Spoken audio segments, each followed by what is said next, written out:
A very demented Donald Trump is spending the weekend seething over former President Barack Obama. Donald Trump reposting and reposting again messages about Obama and Obama doing drone strikes. Donald Trump's lying and saying Obama is doing drone strikes against Americans, and somehow Trump is using that lie to attack the United States Supreme Court. I mean, truly demented stuff. And then over the past few weeks, I don't know if you've been noticing, but he's been posting over and over again about Obama. He's been obsessing about the Obama presidential library in Chicago. And Donald Trump's like, I want it to be built better. It's not being built good enough. Maybe he needs my help.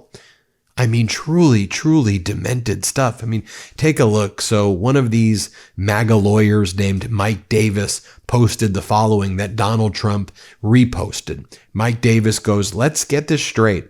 Obama can drone strikes Americans, but Trump can't repel foreign terrorists. He goes, Biden can import over 10 million illegal aliens, but Trump can't send them home without years of court process. The American people never agreed to this, not at our founding, not after the Civil War, not anytime since then, certainly not the last election. The Supreme Court is heading down a perilous path.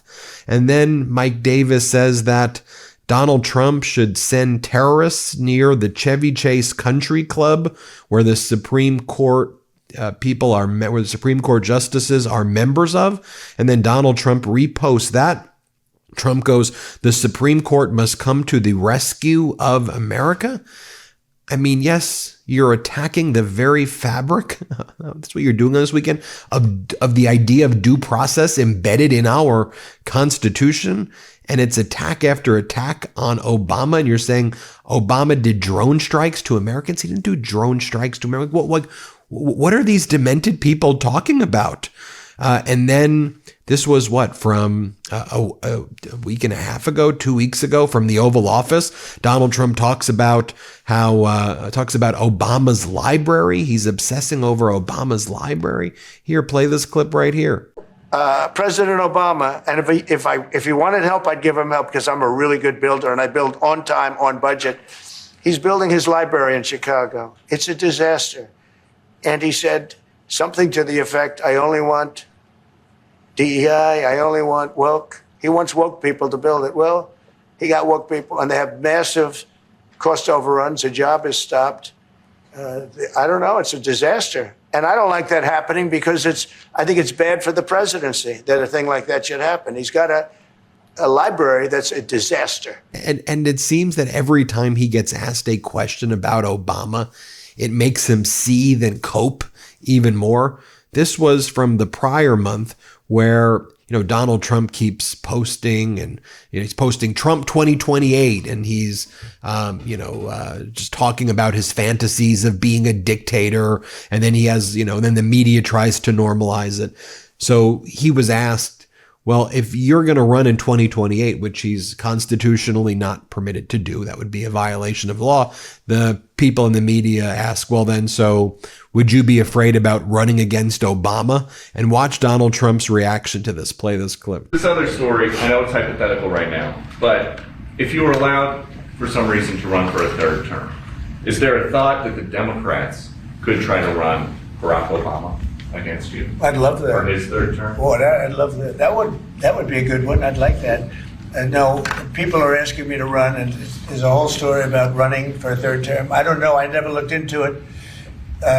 They do say there's a way you can do it, but I don't know about that. But I have not looked into it. I want to do a fantastic job. We have 4 years just about. One of the things they're doing as well, this just happened, the Trump regime puts their propagandist plants in this, they call it a new media press conference, where they have all of their right-wing conspiracy theorist influencers, and they do a special press conference for them, and they treat them better than the Associated Press and Reuters and actual wire services that report the news.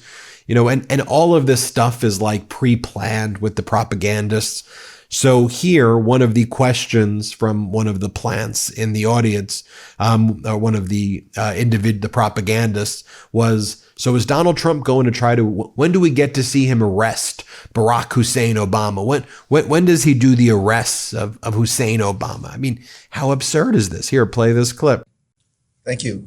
Thank you for giving me the honor to be able to ask a question to provide some transparency for the American people. Speaking of, I wanted to reference the election integrity. A lot of people in America are questioning if there's any possibility that we could see further investigations for anyone that could have violated our election integrity rights. And more importantly, so is there any possibility for names such as Barack Hussein Obama, Hillary Rodham Clinton to ever just possibly get investigated for any of these, questions from the American people, any of the wrongdoings they might have done? Well, it's refreshing to actually hear a question on election integrity, because the legacy media would never ask such a question. They're so out of touch with where the American people are on this issue. And then, as part of Donald Trump's transportation secretary, Sean Duffy's humiliation tour, where he goes around and he talks about how scared he is about air traffic control and then he tries to blame everything on Biden and says it's Biden's fault. So Duffy is blaming the current issues with the FAA and at the Transportation Department on Obama. That's the new one. Blaming it on Obama for DEI and woke, whatever the hell that means. He goes, we were really good. Our transportation department was really good, but then Obama woke DEI. They just say a bunch of word salad. Obama woke DEI something. It's their fault, and that's why right now air traffic controllers got fired by DOJ, and that there's not proper staffing, and why the radar is going down for critical moments in Newark, Denver, and other places. And by the way, like a measles outbreak in Newark Airport as well. I traveled recently. Airports are a freaking mess right now because of the Trump regime. But they're blaming it on Obama now. That's what Duffy's going. Play this clip. But really quickly, what's going on with the truck drivers? You're making them all learn English now? They have to. Well, yeah. So, by the way, the truck drivers, I get more feedback from truck drivers who are angry that there's other truck drivers who don't speak English. And so Barack Obama lowered the standard. So you got a slap on the wrist if you didn't speak English, where before they would immobilize your vehicle. Your semi would get parked if you couldn't speak English. We're going to go back to the pre-Obama era where if you can't speak English, by the way, this is danwer's. The reason's because they can't read the road signs, right? Well, there's road signs, or if you get stopped by law enforcement, you can't communicate. You can't, So we're going back to the old standard, and again, it's going to make our roads safer. All right, the president signed an executive order yesterday for that. Let's find out what the audience wants to say. And I thought that Democratic Congress member Jared Moskowitz, says it best here. He goes, can you imagine for just a moment if Obama did any of the stuff that Donald Trump did? Could you imagine if Obama was bragging about being bribed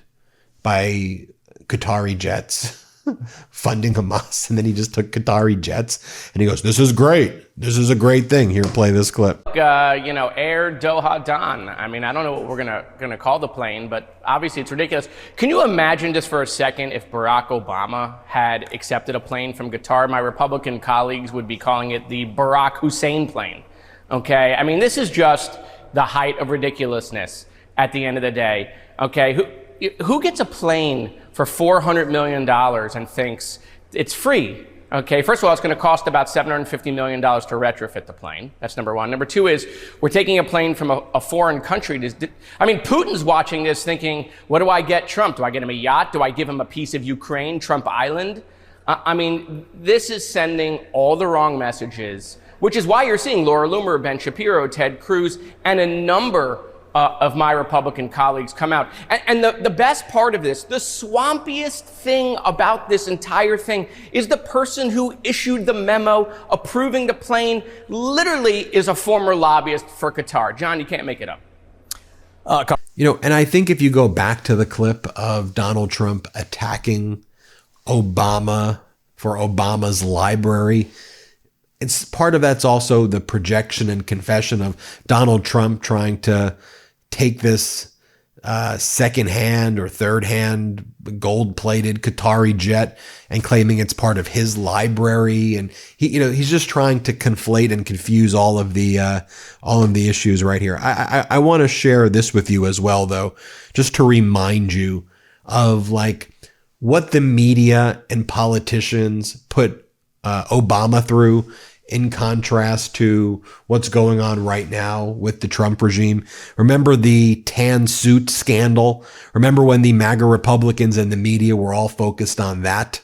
And that was like the biggest scandal of the day, that Obama was not representing America great because he was wearing a tan suit and he talked about the economy before talking about Syria in a tan suit. This is CNN with MAGA Republican Congress member King back during the Obama administration. Play this clip. The memory of Jim Foley was killed. Why did you take issue with the suit? Because the image makers in the White House. Here's a president coming out at such a serious moment where he should be addressing the country on such a serious matter, and he looked like he was on his way to a party at the Hamptons, which would have been fine if he addressed the issue at hand. But instead, he started talking about the economy, saying that was more important than Syria. And I just thought it detracted from the seriousness of the moment. It's different, for instance, than what David Cameron, the way he addressed the British people today. To me, it did not show the seriousness of purpose that you need from a commander-in-chief at such a serious time as this. And there's so many other clips like that as well. And by the way, there's like post after post of Donald Trump. Like here, Donald Trump is whining that he's not getting enough respect about what he's doing with Russia and Ukraine. What do you get respect? You haven't done anything.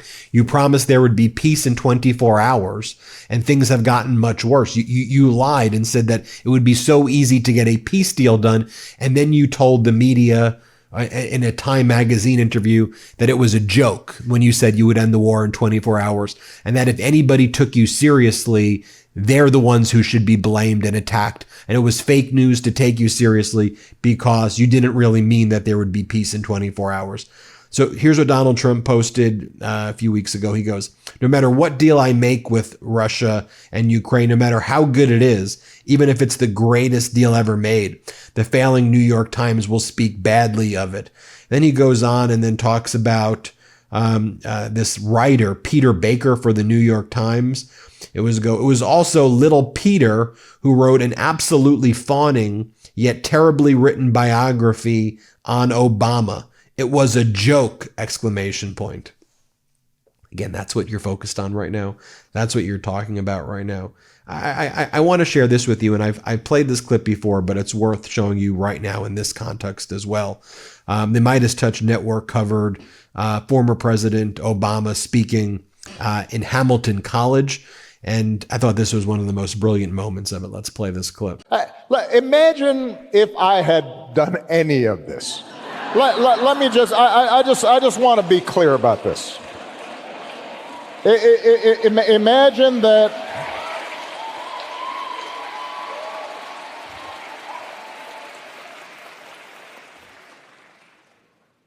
Imagine if I had pulled Fox News' credentials from the White House press corps. You're laughing, but no, this is what's happening. Imagine if I'd said to law firms that were representing parties that were upset with policies my administration had initiated, that you will not be allowed into government buildings.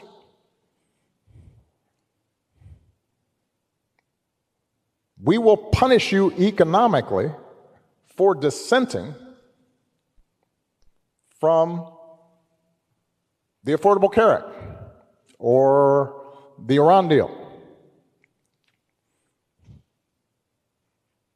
We will ferret out students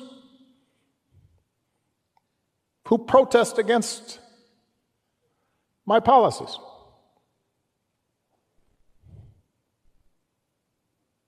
It's unimaginable that the same parties that are silent now would have tolerated behavior like that from me or a whole bunch of my predecessors. So, and I say this not on a partisan basis. This has to do with something more precious, which is, who are we as a country and what values do we stand for?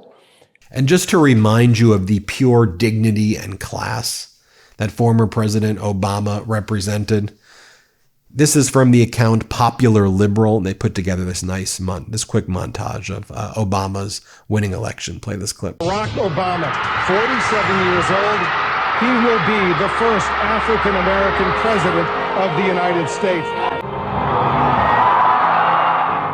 It's been a long time coming, but tonight, change has come to America.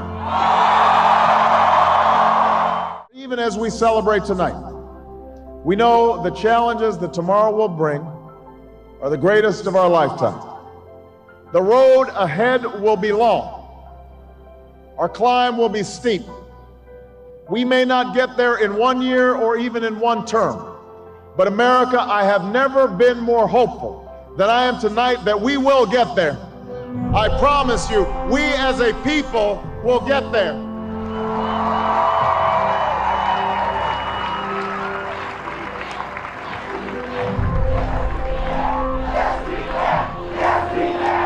There you have it, folks. Let me know what you think.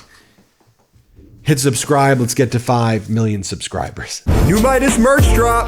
Check out the latest pro-democracy sticker packs, t-shirts, hats, sweatshirts, and more. All at store.MeidasTouch.com.